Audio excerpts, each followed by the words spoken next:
जय माता दी सभी को। अभी अभी मैं लाइव जुड़ी थी, लेकिन वाईफाई बंद हो गया है क्योंकि लाइट चली गई है और नेट जो है वो स्लो चल रहा है। तो पता नहीं अभी 10 बजे भी मैं जुड़ पाऊँगी या नहीं, क्योंकि बारिश बहुत हो रही है। लाइट का कोई भरोसा नहीं है, रहती है नहीं रहती है, कुछ पता नहीं है। ठीक है, तो मैंने सोचा कि मैं एक वीडियो बनाकर ही डाल दूँ, क्योंकि मुझे व्हाट्सएप पर एक क्वेश्चन आया है। तो उस पे पूछा गया है कि माँ, जो आजकल गुरु बदले जा रहे हैं, क्या ये सही है? तो मुझे ये प्रश्न, कोई बच्चा है, उन्होंने ये प्रश्न मुझे पूछा है।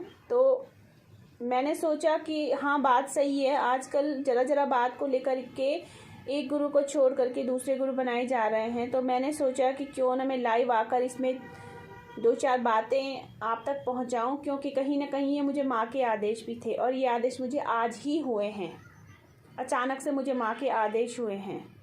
मैं चाहती तो जवाब मैं व्हाट्सएप पर भी दे सकती थी, लेकिन न जाने मतलब मेरे मन में ऐसा विचार आया है कि मैं आप लोगों से लाइव आकर ही बात करूं इस विषय में, क्योंकि आजकल बहुत हो रहा है। तो आजकल क्या हो रहा है कि हल्की सी कोई बात हो जाती है, जैसे कि हमने गुरु बनाए, हल्की सी कोई बात हो जाती है और मतलब हमें कुछ आभास हो गया किसी चीज़ का, कुछ भी लगा लीजिए, हमारे काम नहीं बन रहे हैं कुछ, या फिर हमने कुछ सोचा वो हुआ नहीं पूरा। तो क्या होता है, उतने देर में अगर उस समय अंतराल में अगर बाहर से कोई बात कान में आ गई हमारे अपने गुरु को लेकर के कि नहीं जी, आपके गुरु तो ऐसे हैं, आपके गुरु वैसे हैं, आपके गुरु में शक्ति नहीं है, आपके गुरु कुछ जानते नहीं हैं, तो क्या होता है, हमारा मन भटक जाता है और हम क्या करते हैं, उनकी बातों में आकर के फटाफट से गुरु छोड़ देते हैं और फिर हमारी तलाश जारी हो जाती है गुरु को लेकर। तो मैं यही कहूँगी कि ऐसा तो बिल्कुल भी नहीं करना चाहिए, क्योंकि कहीं ना कहीं हमारी परीक्षा भी होती है, इस विषय को लेकर के। और परीक्षा ये होती है कि हमें परखा जाता है भगवती की तरफ से या हमारी शक्तियों की तरफ से। क्या परखा जाता है कि इस बच्चे में कितना पेशेंस है, कितना धैर्य है और ये कितना विश्वास करता है अपने गुरु पर। ठीक है, तो ये चीज़ें भगवती की तरफ से परखी जाती हैं।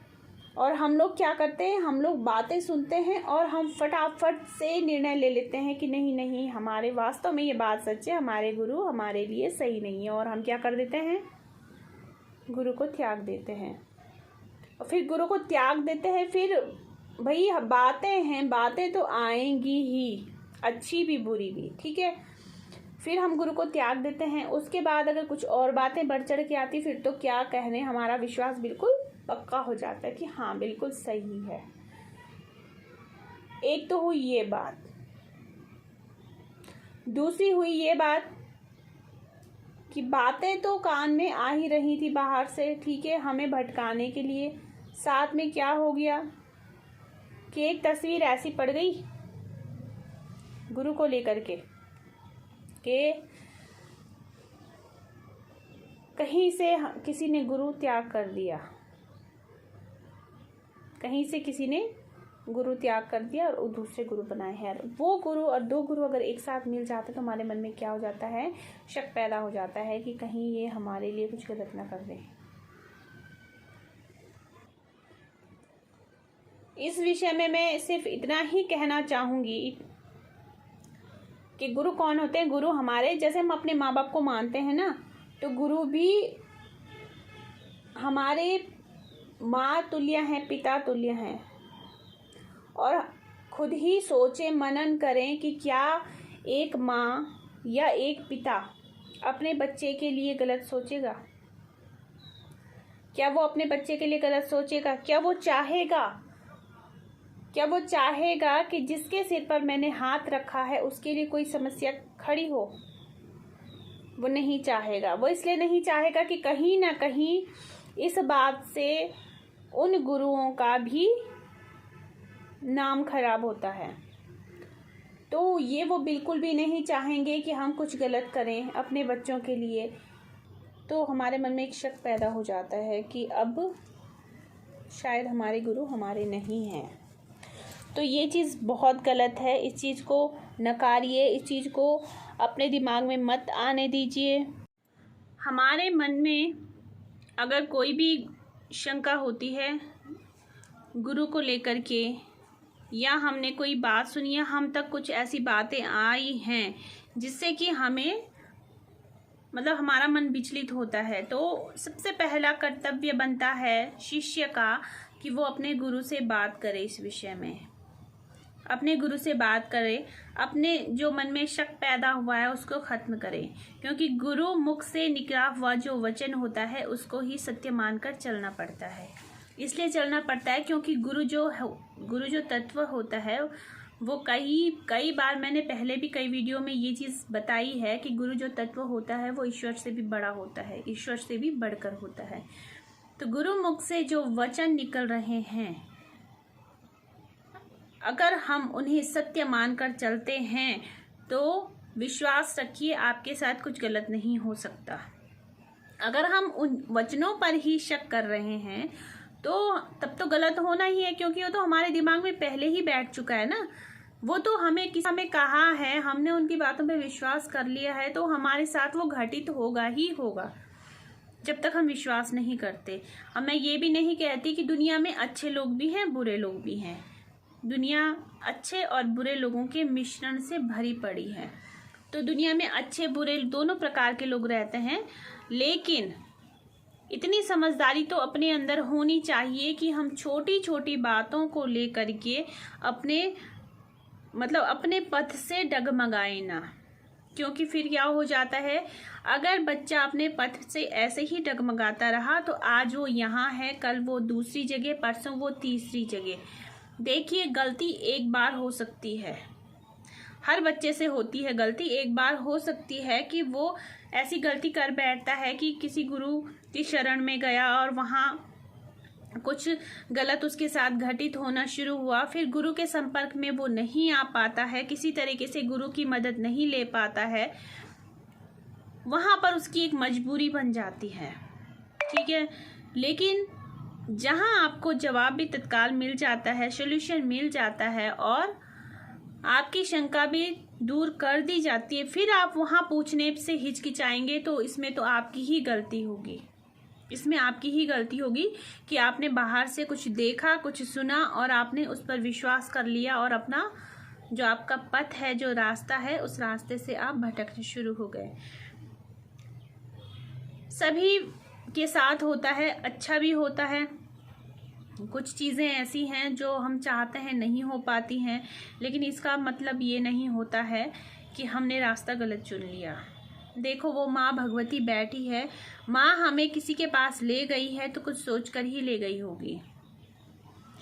हमारा मन का भ्रम एक बार हो सकता है, लेकिन मन का भ्रम बार बार नहीं हो सकता, क्योंकि एक बार जब ठोकर लगती है किसी को तो उसको संभलना बहुत ज़रूरी होता है, उसको संभलना बहुत ज़रूरी होता है। इसलिए एक ही बात कहना चाहूँगी उस बच्चे से भी जिसका मैसेज था, व्हाट्सएप जिसने मैसेज किया था, उससे भी और बाकी सब लोगों से एक ही बात कहना चाहूँगी कि अपने गुरु पर विश्वास रखिए और कहीं की बातें मत सुनिए। किसी के साथ क्या हुआ क्या नहीं हुआ, कुछ उनके कर्म अपने होंगे, कुछ उनकी गलतियाँ रही होंगी, कुछ उनके रिश्ते खराब रहे होंगे गुरु शिष्य के बीच में, इसलिए ऐसा हो गया होगा। लेकिन ज़रूरी नहीं है कि हर बार वही हो, हर बार ऐसा ही हो। इसलिए पाप के भागी बिल्कुल भी मत बनिए, गुरु बार बार मत बदलिए।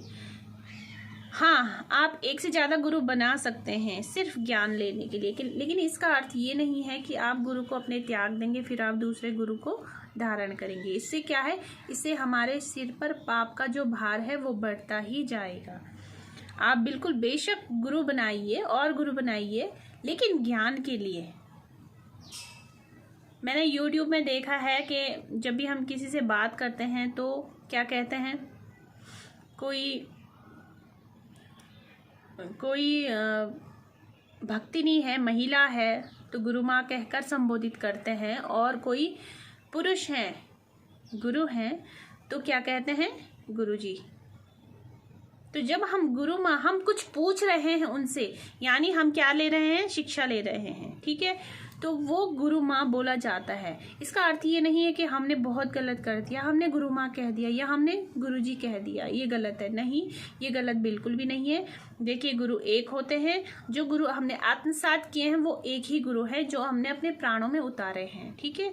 जो गुरु तत्व हमने ग्रहण किए हैं वो एक ही होते हैं, और बाकी हम शिक्षा के लिए हम गुरु बना सकते हैं, गुरु की शरण ले सकते हैं, गुरुओं से मिल सकते हैं, वो बात बिल्कुल अलग हो जाती है। लेकिन ऐसा पाप बिल्कुल मत करिए कि बिल्कुल हमने गुरु को ही त्याग दिया और चल दिए दूसरी तरफ। क्यों? क्या मतलब कौन गारंटी, इस बात की गारंटी कौन देगा कि जहाँ हम अब जाएंगे वो गुरु अच्छा मिल जाएगा? हमने निर्धारित कर लिया है कि हमारे गुरु बिल्कुल अच्छे नहीं हैं, हम चल दिए दूसरी तरफ, तो इस चीज़ की क्या गारंटी है कि जहाँ अब हम जुड़ेंगे, जहाँ वहाँ हमारे लिए बहुत अच्छा होगा? अच्छा तब होगा जब हम खुद सोचेंगे, और जब हम खुद ही गलत सोचेंगे तो हमारे साथ गलत ही होगा। सबसे पहले कोशिश होती है अपने सोच को बदलने की, क्योंकि सोच बदलनी यहाँ पर बहुत ज़रूरी है। ये खेल नहीं है, ये कोई जैसे खेलते हैं ना चूहा बिल्ली का खेल होता है, ये उस प्रकार का खेल नहीं है। ये हमारे जीवन से जुड़ी हुई बातें होती हैं, अध्यात्म से जुड़ी हुई बातें होती हैं, और इन्हें हमें अच्छे से समझकर ही ये काम करना चाहिए। या तो गुरु मत बनाओ, और गुरु बनाओ तो गुरु को फिर मान सम्मान देकर उन्हें बरकरार रखो। तो ये जो, और हाँ, एक प्रश्न और पूछा है किसी बच्चे ने, उसका जवाब मैं नेक्स्ट वीडियो में दूंगी, अगले वीडियो में मैं इसका जवाब दूंगी, ठीक है। और तो मैं